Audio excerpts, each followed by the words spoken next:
Well, it's a lovely day.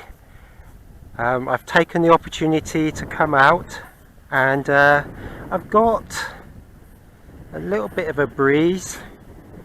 Might be able to just see my streamer, so I might get a bit of lift up here with it, but I'm not expecting too much because you don't tend to get much from this angle.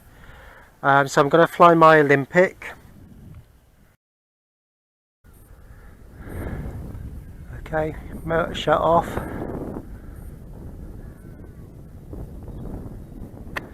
Put some under camber on.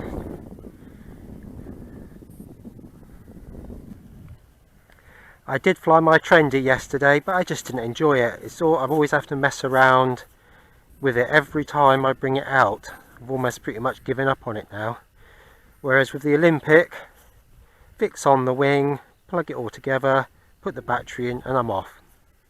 And it flies as good as the last time.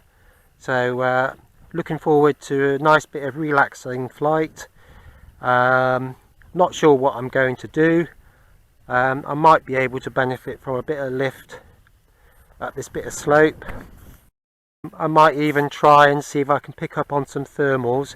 It's quite chilly, but never know. The sun's out, so I might sort of come downwind a little bit and see if that's possible. But basically I just want to relax and enjoy the flight.